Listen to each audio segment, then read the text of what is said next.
Welcome to the podcast. I'm Eric Salzman, joined by Richie Bennett and Kevin Doherty. What's up, fellas? Hello. Hey, Rick. And things are up. Yeah. Things are It's up so all that over. I think I read that this is I think it was for the Dow. It's like the biggest 3-day gain ever. Does that sound? Really? I Wow. think so. Probably I don't, pointless. yeah. Pointless. And as we know, that's not always a good thing. Yeah. Like we like markets that move up 0.5% every day or whatever. We don't like up 4%, but we're going to be positive. We're going to be positive this podcast because I almost hung myself after watching and listening to the last one. Yeah. There was actually a fun little historical uh, event, frankly, that happened yesterday in the markets. We like history. We like talking about history on this podcast. So there's something called the New York Stock Exchange Tick Index. And basically, it measures on a minute by minute basis the number of stocks listed on the NYSE that go up versus those that go down. So there's roughly 2,400 stocks on the NYSE. So if 1,400 of them are up and 1,000 of them are down in over a 1 minute time period, the index reading would be 400. So 1,400 minus 1,000. So yesterday, Tuesday at 12:41 East Coast time, the NYSE Tick Index posted its all-time highest reading of 2,329, which basically means almost every single stock in the index over that 1 minute period was up. So the index goes back to 1993. So, doing a little calculation, that's a little over 17 million minutes. And we got the single highest print yesterday at 12:41. And that That's was So by a there lot, you right? go. By quite a bit. And the previous highest reading was a year ago when Trump suspended the tariff or postponed his tariff. So yeah, Interesting. as you were talking about, like when you get these extreme readings, it's not necessarily a positive thing. It basically shows that there was a lot of fear in the market, and people were positioned to de-risk as much as possible. And then, what do you guys think? I mean, yesterday we seemed to get um, positive rhetoric that maybe this war is about to end, and that's obviously something that's going to bring relief. What do you think? What are we looking at here? yeah. I think people like you were saying, people were so negative, and you got a lot of the. Including us, Well, we were rolling realistic. with the times. We were rolling Yeah, with the yeah, times. We yeah, did say last week, we look forward to next week to have more positive news, which I think we yeah. did. Um, but I think you have all these naysayers. You have a lot of guys who are short. It's amazing that stat. I mean, I'm sure that it had to do with a lot of algorithms that, I'm Yeah. sure not every person on earth that was trading in the New York Stock Exchange that day hit the buy button at once, but many of them probably did.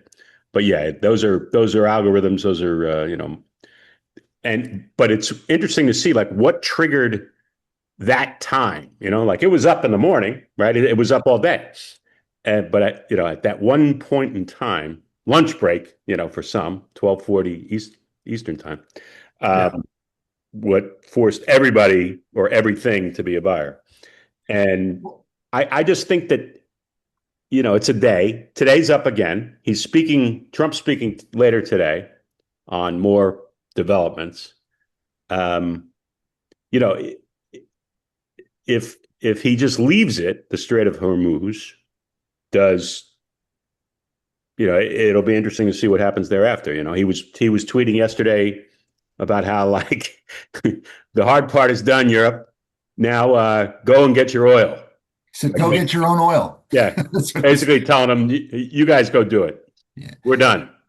Well, friend of the show, Jamie Dimon, America's banker, who we'll talk about later, He actually said kind of what I feel is that he said, look, you can't like you have to achieve all the objectives if you're going to do this, meaning you can't blow the place up and then just leave, right? I mean, to me, as long as the strait is still, as long as the Iranians still control that strait, I don't know what I don't know what that changes other than I'd be happy to know that no Americans are going to be landing on those islands or anything, and we're not going to suffer huge casualties. But with regards to like, why would Iran stop right now? Like, what are you giving them other than a ceasefire? They want a lot more than a ceasefire because the fire could start again at any moment in time. And Israel's been very very good or bad at that recently. So I don't know exactly what it changes. Do you think you remember? I don't know. You remember when Greenspan? I think it was when Greenspan was there. Maybe Bernanke too. Remember they used to call it the plunge protection team. Yeah. And every time in a crisis, because you remember, like in Japan, they actually outwardly would intervene in the market. I think the Ministry of Finance would come in and buy stocks. Yeah. So, are we seeing something? You think is any chance of something like that? Yeah, it could be. I mean, it's certainly acted like that if that's how many stocks went up at once. I mean, hit the buy button. Let's call our friends, Yeah, Scott Bessent, right? He knows some people at hedge right. funds. He Uh, knows the algorithms. yeah, I mean, it could be. I just think that, today it's up again, which is always good news, I guess. Um, but it really, I think everybody's pretty keyed up that things are going to end soon. Mhm. I think um, Secretary of State Rubio said somewhere yesterday that it's a couple of weeks away. Mhm. So even if, you know, some people don't trust Trump or what have you, I think Rubio is a pretty trustful guy. Like when he got confirmed in the Senate for that job, I think it was like 98-2 or something. Like so people on both sides of the aisle like him. And if Right. he's saying that, there must be some sort of plan, right? He's in all these meetings on negotiations and what have you. So maybe that's going to be some decent news. But I just, like you were saying, Eric, like how do you? I mean, it's just not oil too that goes through that strait, right? Pills, Nat gas, fertilizer, natural gas, helium. helium. Yeah, you see, we talked about that like 3 years Yeah, ago when it started, and now and I they saw said, a couple of yeah, stories. Yeah, now everybody's talking about yep, helium for the chips. AI.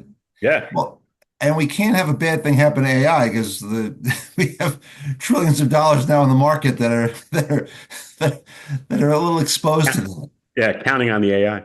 right? Yeah. Well, I guess that would kill the AI software apocalypse, and maybe that would be good for private credit. Maybe. It all comes around to, Yeah, and there was chatter today too about, or yesterday, like how the real big push still going for like the 401ks to be put in private credit. Maybe that's good now. Maybe they're buying at the lows or somewhat lower. But right. again, none of these guys are really marking their positions the right, to whatever the true market value is. Yeah, there was a good article about that. Like, uh, they if they purchase more, right, at these prices with whatever they're talking about, these continuation funds. Hmm. Well, basically, if you're screwed in your private credit fund and you raise more money and you transfer those private credit assets to appease everybody that's in it to a new Hmm. fund, they buy all the assets at par or something like that, and everything looks hunky Right. dory, I guess. But I don't, and some people have had some managers have had success doing that. There's been a couple Mm. of funds like billion 7 was one. That's a lot of money to. So they've convinced whomever new investors to say, no, no, this is legit. You know, Yeah. Yeah, they did that with, I mean, I think that was the hottest alternative asset product in 2025 were the not private credit, but private equity continuation funds, yeah, where people who wanted out were able to get out. It was almost like an evergreen thing because new investors would come in and they would get out. And I think we talked about that last week, right? Where the co-president John Zito of Apollo, did we talk about this? Where he said, Yeah. yeah, he was like, if everybody's worried about private credit, 80% of the private equity stuff is funded by that. He made a comment like that. So I think I wrote a little piece in Monkey Business. I said, well, he's either saying that the fear about private credit is overblown, or he's saying that there's not enough fear with private equity. I think he meant the latter rather than the former, because he had just gotten done saying that a lot of these loans should be 20 or 30 cents on the dollar. So we'll see. But we're getting a little negative here, so I don't want to keep pushing us in that direction. It's very easy to do. Yeah, and I So, think the so you have so not to get negative again, but I think it went down today.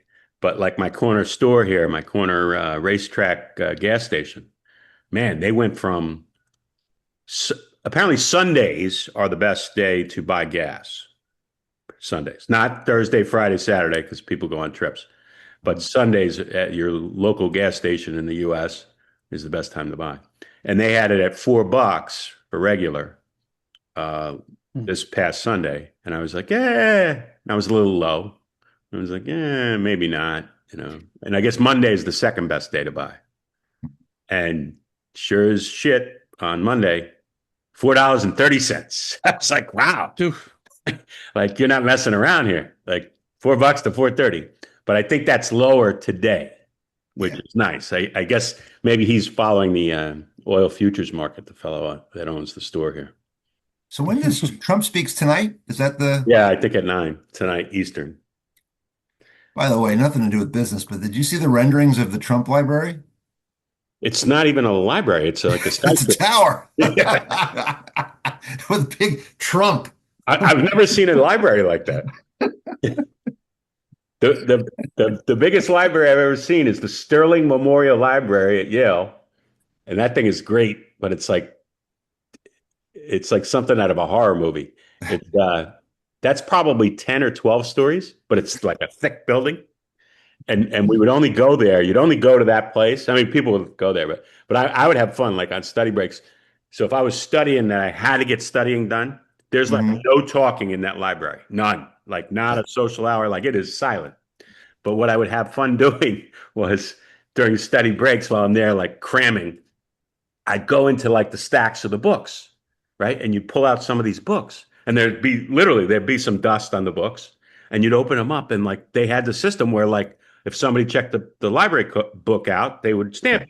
Some of these books were like last checked out 1847, like you know somebody's name, and I'm like, wow, this is crazy. But yeah, that was the biggest library I've ever been in. Right. What's this now? What are they going to do in this tower? Like, is I don't like know. 3 floors the library, or like the whole thing is a library? It's yeah, I heard in they're going to put keeping like planes in there or something. Like, how the hell do they do that? in Standing keeping straight with up? tradition, it'll be a mixed use. It'll be a mixed, library, business, and commercial, and there'll probably be residences near the top. Yeah, and a casino. There'll probably be a casino. Right, a casino. They and again, I somebody showed me a rendering of like the hall, like there's a hall, I guess, and I swear to Christ, I go, dude, this can't be real. He goes, oh, it's real. Oh So no. there's all renderings. This hasn't happened yet, but there's this gigantic golden colored. I don't think it's gold, but it's gigantic. It's stories high, like 2 stories high, of Trump standing there, and he's doing. Remember when he got shot and he did Like this, fight, fight, fight, right? and then there's a bunch of people, and it's like an auditorium sitting around, and it looks like Stalin. It looks like something you'd see like Stalin, or the crazy North Korea, the crazy North Korean dynasty. I'm like, come on, you guys, dude, it's this is a real rendering of what they want to do. They said that the money will be private, right? Nobody's going to be paying out of their taxpayer dollars. And Right. they said that a lot of the money will be the money that he won in court contests or settlements against the mainstream media. So remember when he got paid like Yeah, 15 sure. million from ABC and like 20 million from CBS? That money's been allocated to the new tower. which is fabulous. Just That's pretty funny. That's pretty fabulous. funny. Well, speaking of monuments, so a while ago I did this on Racket. If you guys remember, I did a thing about when Mike Milken was building when they built the $500 million museum. It was the Milken. It was the advancement of the American dream. The Milken Institute advancement of the American dream. There was a $500 million museum that's right on that's literally right down from the White House. You go here and you go in, it's free.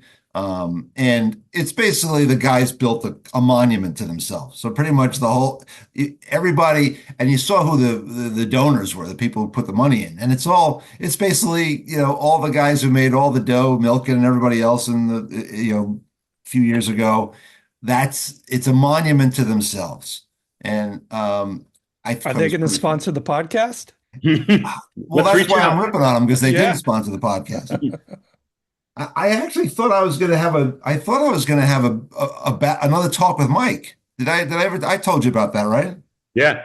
Yeah. So Kevin, when I was at a firm and I write this Monday morning piece, and I wrote one because it was like this was 2017, and Mike was being interviewed and by the way, he told me to call him Mike. That's why I'm calling him Mike, not. So he wrote a piece about how this is the golden age for private equity, and it was, and he was And talking he about was right. Yeah. yeah, it was the golden age because all the lenders were competing for their business, so rates were low, covenants, and he really keyed on covenants. Richie, what are covenants? Tell us what a covenant is, a loan They're covenant. basically when you make a loan, they're like rules for the borrower. So the more the covenants cover, the less tricky the borrower can be to get out of paying or without paying penalties. So when Mhm. it's covenant light, that means they gave the borrower carte blanche, like do whatever the hell you want with the money, do whatever the hell you want, and like people should take notice when that happens, right? As an investor in those loans, you may Yeah. want to be like, that thing doesn't have any covenants, like we don't need to be investing in that. So I just wrote, and what I wrote was I said, well, if it's a golden age for private equity, it's probably not the golden age for the guys making the loans. Kind of it's a zero sum game. So Right. they're winning, then the lenders are losing, probably. We're certainly taking on more risk. And he even said that. He goes that they're basically not being compensated enough for the risk that they're taking. So anyway, I wrote this article and but I did mention that he had gone to jail for 2 years. I did mention about, Mm. I put that. So about a week later, I get an email from a guy. I can't remember his name, but he was from the Milken Institute, and he said, "Eric, Mike wants to talk to you about your article." I'm like, "Ooh, okay." And this was I mean, I don't know. They must have somebody Googling his name at all hours of the day because I don't know how he got this small little, write up that probably 200 people see, maybe. So I said, okay. And I did the right corporate things. I said, hey, Michael Milken wants to talk to me about this. And they said, oh, well, you can't do that, or we have to talk to him first and blah, blah, blah. And I was like, okay. And I went back to my desk, whatever. And I said, I'm talking to Michael Milken. Like, I don't give a shit. Fire me. I'm talking to Mike Milken. So on the appointed day, the phone rings and it's the guy, the go-between. And Mike gets on the phone. Eric, how are we doing today? I said, very good, Mr. Milken. I said, Eric, please call me Mike. I said, oh, okay, Mike. And he goes, look, I read your article and, I got to tell you. And then he went into his whole, the pitch about private is better than public and it's better run and blah, blah, blah. And I said, oh, I'm not, the argument isn't that. I'm just taking the other side of your argument. Like if you're saying it's this for this group, then it must not be good. And he goes, oh, I get it. Okay, I get it. We're in agreement. You're just doing, I said, yeah. And then he proceeded for the next 10 minutes to like, he just tell me about your life. Tell me, now granted, he could have been getting information to kill me with, but he was, oh, tell me about your family. He goes, what do you do? Like, tell me, and then I even said, I got this idea. Remember our idea that we still haven't done we're going to teach we're going to use like a EA football, a Madden, like a Madden football. We're going to Yeah. teach people about kids about finance by using that. We'll convert football plays into investment strategies and risks and stuff. And he goes, "That's a great idea." And he goes to the dude, the intermediary. He goes, "Get Eric in touch with this one, that one." Of course, we never followed through on it. And anyway, right before we hung up, he said, "Oh, by the way," he goes, "the whole thing with going to jail for 2 years," he goes, "we'll talk about that the next time." And I was like, "Whew, it's going to be next time." But never was.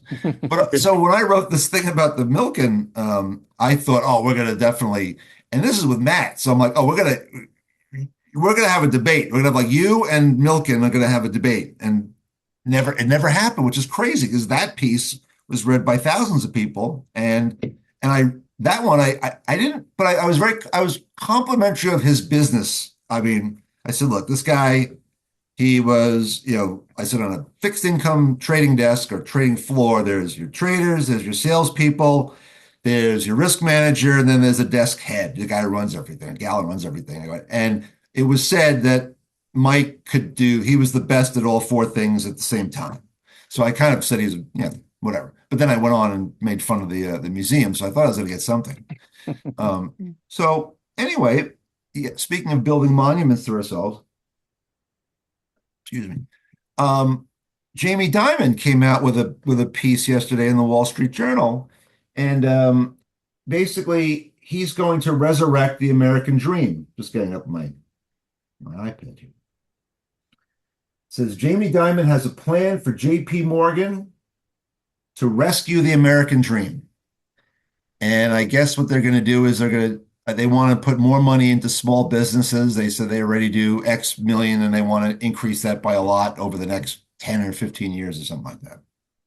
And, you know, I always find it funny whenever he makes every year his annual, the annual letter that he puts out to the stockholders, and he basically opines on everything. Like he doesn't talk about net interest margins and capital. He talks about like, he gives his solutions to pretty much every one of the world's problems. So I always think it's funny because a lot of what like J.P. Morgan. I'll give you an example of some of the stuff that has happened, which is just insane. So back in the 2010s, I believe J.P. Morgan on a no bid contract with federal prisons managed to give all the inmates when they got out, they gave them a debit card. They used to give you cash. Remember, like you watching the old movies, they give you some cash and a new suit or something like that, or you give it whatever you left. Well, this was like if you had money left on your commissary account plus I don't think you have $100 or something, $100 that you're getting as you get out of jail. Now you're going to get that on a JP Morgan debit card. And the card charges fees. The card, it's like anything left over under, because I mean, the ATM, you go to an ATM, you had to go to a JP Morgan ATM because if you went to another one, you got like a $4 fee or something like that. I think every month that you didn't use the card, you got to charge. And if you had dollars in there, that you can't go to the ATM machine to get a dollar, right? Like so, if you got $8, you can't take out $8. You can only take out 5. And if you went to a JP Morgan branch with that debit card, they'd charge you because they didn't. So it was like, what? And they said these poor guys would get out of jail. And like, by the time they got done with the card, and so think about it, all these different charges and fees. And then there's like a $4. Think about, all right, it's $4 left or $7 left because I think 10 is always the minimum at the ATM. You can't get, you just leave the money behind. Well, everybody leaves, all these thousands of people leave $8 behind plus all the fees. That's a nice little business, right? And then I thought about you. Think about this though, guys. You chime in because we've all been there. When the bank or wherever we work would come up with the new idea, and you'd sit in a you sit in a conference room and this has already been pitched to senior levels. Now they're pitching it to you. Here's what we're going to do, and here's why, blah, blah. Well, you think about it, to come up with this scheme, senior guys and gals sat in a room, figured this shit out, and said, yes, this is what we're going to do. Go for it. Right. I'm not saying Jamie Dimon's in these meetings, but I got something like that. The head of consumer loans, whatever you want to call it, they're involved. There are senior guys and gals involved in making these decisions. So think about whenever I see Jamie, when he comes out and kind of makes these statements, I think about that because, and then chime in anytime you want, guys, but that he also did it to jurors, sequestered. They did it to sequester juries. Same thing. Like, instead of getting your meal money every day, whatever, you'd get the debit card, and the same thing. Like, so think about that. Are these programs still active? No, they got sued for both. They settled both of them. They got sued. But I mean, think about the prison system. You're taking. And I know some people are like, screw them. But it's like you're taking people who have absolutely they have no power. You can do whatever you want with them, and you identified those people. Like, somebody identified that group and said, yes, that is I mean, that's what the mob does. Like, there's no difference. It's like payday lending. Yeah. But to go back on your comment on whether or not Jamie Dimon was in these meetings, yeah, he might not have been in these meetings, but with those speeches that he gives about like saving the world that are going back forever, no doubt, 100%, he had to approve these things. And maybe he didn't ask, but I think a guy like that asks, right? Like he might have asked, like, all right, what's this going to cost us? And his lieutenant, who is in these meetings, says, oh, look, boss, we're going to hit them for like the minimum fee. If they don't use it, we'll take money from that. And, that conversation happened. Like, I don't care what anybody says. That happened. And he was probably like, all right, be careful. Like, but all right, go on. And then they got sued. Or they did all right, we're either going to recall this car, and that's going to cost X amount of dollars, or remember the Ford Pinto, when the Ford Pintos were blowing up, and they decided let's risk a lawsuit because it's going to cost X amount to pull all these cars back and recall everything and fix them, versus, well, eventually we're going to get sued, and what's that going to cost? And if that outweighs the other, then guess what? Like, we're not going to do the recall. Right. So you said he's going to double down on the American dream and extend, I guess that means extend credit to small businesses. Mm-hmm. As you pointed out in the last couple of weeks, talking about the private credit, that business of extending loans to small or medium-sized business, that's a very personnel intensive process, because you have to have loan officers that understand those clients. And maybe they're going to try and fuse AI into this. And so, one loan officer can handle 100 clients instead of 30 clients. But it seems like this muscle has atrophied over the last 15 years. It's not like they have, tens of thousands of, credit officers that are just, sitting around like, yeah, no problem. I've got capacity to underwrite 50 loans over the next year. I wonder how they're actually going to do this. It seems. Yeah. And maybe they'll buy them from private credit. Yeah. And if you think about, like, let's just, this just thought popped into my head just now. I'm like, all right, it's a guy or a gal who owns 5 like pizza joints, and they do very well, right? They do very well, but they want to expand now, right? And this is what they're looking for that loan to be. Are you telling me that a JP Morgan credit officer who's new to the credit officer game or isn't quite used to this kind of lending is going to go in there and be like, can I see your books? And they all start laughing, right? Like, yeah, here's my books. And, opens up the cash register, and he's like, the 120 blocks away, they got a bigger cash register, like they got a bigger one. So if you want to go down there, that's their books. They make calzones there. Yeah. They got the rich people in that neighborhood. So I thought it would be funny is uh so Family Guy did a great thing on this, so I thought this would be funny. So if I don't screw this up, let's see. Share my screen. That one. Share.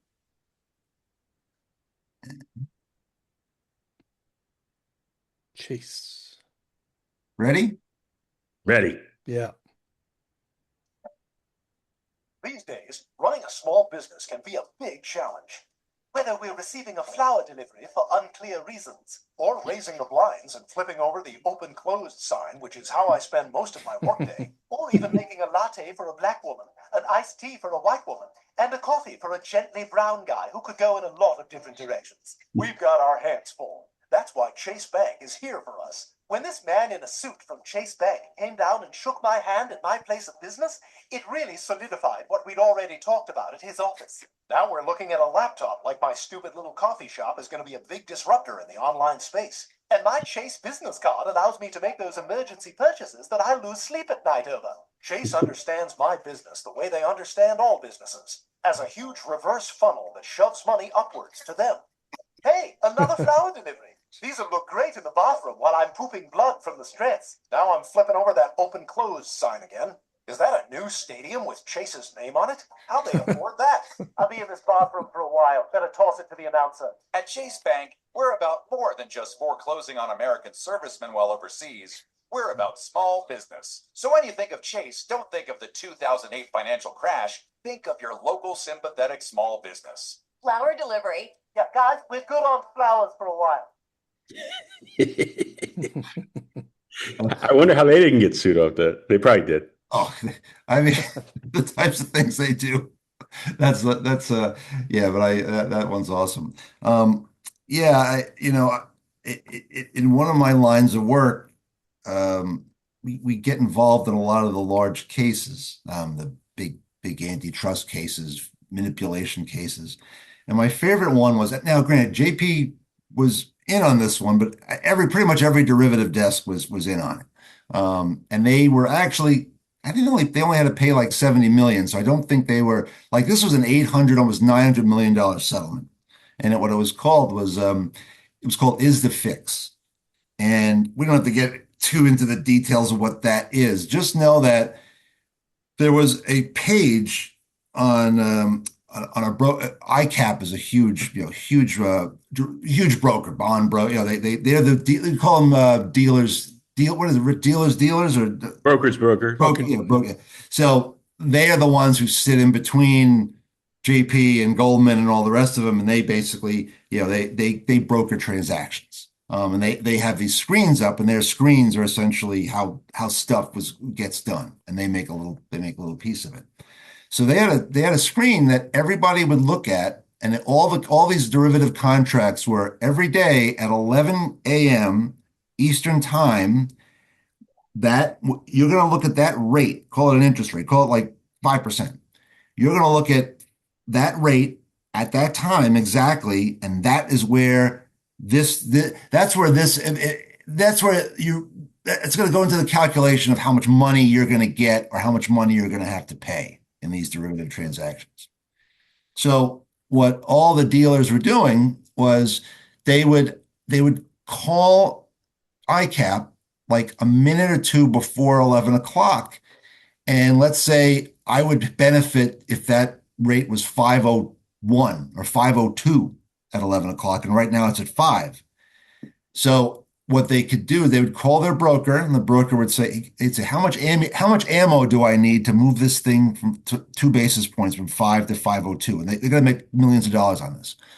And the broker would say, I think if we do 300-400 million, we'll get it done. And so what they would do is at about 10:59 and 45 seconds, the broker would start banging away, and the trades he was doing were making they weren't making as much money nearly as what it would cost. What if they were making $1 million on getting this thing to go from 5 to 502, they're paying about $100,000 or $50,000 to make this happen. But it's just a clear case of manipulation, and they would say, okay, with 10 seconds to go before 11 o'clock, don't worry, I'm going to start hitting the market and moved them right up to 502. And they all were doing it. And the reason I bring it up is because it's just street crime. It's like there's no difference between the kinds of stuff they do, whether it's the debit cards or whether it's this or any of the other crap, versus just street cons that just have a few zeros less, but it's the same type of thing. So I thought, yeah, and that yeah, Yeah, it's you wonder, like, and those guys got in trouble, right? Like guys, I know previous places that I was at will remain nameless, but you can look it up. The LIBOR, which was the floating rate that was used on swaps, interest yep, rate swaps, the other side. So if you paid a fixed rate, you received LIBOR. You received the fixed rate, you paid LIBOR. LIBOR was the London Interbank Offered Rate, yep, which floated. So every 3 months they'd reset it, and it was a similar situation. Guys got in trouble for fixing that rate every day, you know. yep, And two of my guys that I knew well went away. Like yep, they went to jail. And just recently, everything was exonerated. Like yes, everybody got out of jail, but for the time, some of those guys went away for a couple of years right, for doing the same similar thing, right? Trying to fix that rate every day because they were positioned a certain way. yep, And so they those guys, I was shocked. Like they actually threw the book. Nobody went. No, put it this way: nobody really went to jail during the financial crisis of 2007 to 2009, which made Right. money go poof in multiple billions of dollars. But they got these guys for messing with the LIBOR rate, mhm. and I always thought that was interesting. But yeah, same thing. Yeah. Whenever something is set up, it's usually a benchmark. If they could figure out a way to rig it, they're gonna rig it, And now it probably gets done, with high frequency trading and super fast. You don't necessarily need a human involved. You just need a program or something like that to do it. But yeah, and again, it just gets down to like at least with is the fix, and they used to call ICAP's office was in Jersey City, and they used to call it Treasure Island. But yeah, but I mean, at least somebody was spending some money to make it happen. LIBOR was just you made it up. Yeah. What's the rate today? What would you like it to be today? And they would actually, and the dealers, right? They'd use the brokers to Yeah, post it, obviously, but the dealers would call each other. So that's like really like right. crazy stuff. Yeah, if you don't mind, I really got something settling today. I'll make it up to you on we'll do a trade. We'll Right, do right. something tomorrow to make it up, but I really need this rate here. You can have and 'cause that's what happened, right? The swap desk, the derivative desk would call the funding guy, and there was one guy sitting on the funding desk, and that was his job every day to submit the rates. So that was the guy that you bought a pizza for. I think they call it sushi and stuff like that. And so good times. Yeah, All crazy. right, Richie, Kevin, Richie, do you have any picks for us this coming up? Yeah, another 1 and 2 week last week. Not no bueno. We only have a few games left here in the final four. Um, Is it too early for you to make your pick? no, no. I've been looking at it for a bit. I just think that UConn is being blessed this year. That was a magical game. If anybody watched it against Duke, and they've been to the Final Four 3 out of the last 4 years, and the time they didn't make it, they lost to Florida last year, who won the whole thing. Right. So if they were in a different bracket, they may be 4 out of 4 in the Final Four. I think they're really good. I think Illinois is good. That's who they play. But Illinois is favored by 2 points. I don't know why. It's in Indianapolis, so that's a little close to the Illinois campus, not terribly far. But I don't think that matters. I would think UConn fans are going to show up. They're playing at the Colts Stadium, which is 65,000 people, which is an interesting game for venue for basketball. But I'm going to go with UConn. And then the great stat, which I love, Arizona plays Michigan in the other game. They're both number 1 seeds. Arizona attempted, now in these days and ages in basketball, the 3-point shot, it's basically a 3-point shooting contest in all of basketball these days. Pro, college, high school, little peewees if they can reach the basket. So it's changed the game tremendously, right? Like if you can shoot a three, your team has got a chance. Arizona attempted, they got big guys on the team. They got guys who can shoot on the team. They attempted the third least amount of 3-pointers in college basketball, all of college basketball. There's a Division One. There's 350 teams, and look where they are. So basically, they're like an old school team that like is going to ram you in your throats in the paint, and they got the guys to do it. What is interesting is Michigan's got this guy who's like 7'3". He's from Spain. He's pretty good. He can play, but I'm guessing the tactic for the Arizona Wildcats will be, let's go at this guy every time down the court and see what he can do on defense. And I think that's going to be foul trouble for that guy, because he got in a little foul trouble the other day. It didn't matter, but he's going to have to watch himself. So I'm going with Arizona and UConn Saturday. And because we'll probably not broadcast, I'm going to take the UConn Huskies to upset. Arizona will be favored if it's that thing on Monday. If the final game is Arizona and UConn, Arizona will be favored. But I will go with UConn against the spread. Maybe not to win outright, but a barn burner for the Monday night final. So UConn, Arizona, and UConn again, if that's the final. All right. Well, I think overall we kept the mood light this time. Sure. I think when we watch this, we'll laugh as opposed to cry. And I hope the next one's even better.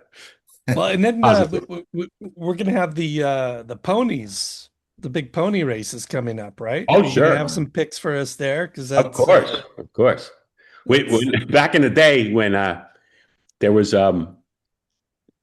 they've done away with the service. It was I don't know who it was. I forget who it was through, but it was brilliant. It was this thing called Monk, MONK-E-mail,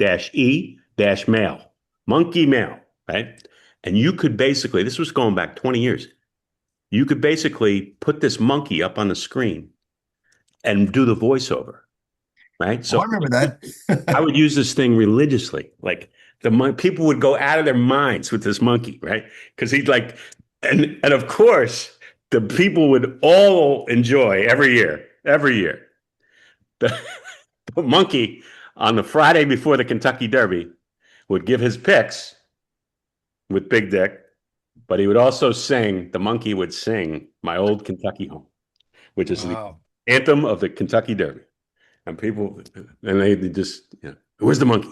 Can he sing the other? I said, he would sing more, but there's no other songs that are famous with the other races, right? The Princess doesn't really have a song. Belmont, they could sing New York, New York, but that's not real. Now, so what Richie would do, right, he put that on Bloomberg. Right. So, you could get it on Bloomberg. And I mean, literally, I remember one time, I can't remember where maybe I was at BNP, where like I hit the button, I start the monkey starts talking. Everyone's, and you could hear like other guys were hitting the same thing because he had like 1,000 guys on his email, on his Bloomberg chat, and it was like everybody was on the floor howling. But so is this thing defunct now? Yeah, I can't find it. I tried it, but I think it was I forget who the server was that had it, but it could have been like the precursor to like GoDaddy or something like that. But it was some like, and it was hysterical. Like you could do it, people would use it just to, send a message, happy birthday, whatever. But this monkey, you could put different like hats on the monkey and hair on the monkey. Like I would put like the birthday party hat on the monkey with like blonde hair. And, but there were Was this the rally monkey? Do you remember the rally monkey? Yeah. No, it was around for market. Yeah, it was rally. different. It was different. Okay. But like talking about that, Eric, where like people were hitting the buttons, I would walk around my firm sometimes, right where I was, and guys would be like playing it and not know it was me, right? So like they'd be like, "This guy is great." I'm like, "I know, right? Isn't he funny? He's hysterical." And I'd be like, "Yeah, it's me." They're like, "What?" Yeah, that's me. Maybe you could use Claude or ChatGPT Oh, to vibe I'm code sure. up I'm a sure I will replacement. do. Yeah, I will do some research. I bet we can All get right. something on this podcast with the monkey back singing the my old Kentucky home. Okay, well, we have a little time, not Yes, much, but a yeah, little not time. much. 4 weeks. 4 weeks. All right, guys, good stuff. I think we landed on a very happy, funny note, and we'll leave it there. Take care, guys. See you next week. Yeah.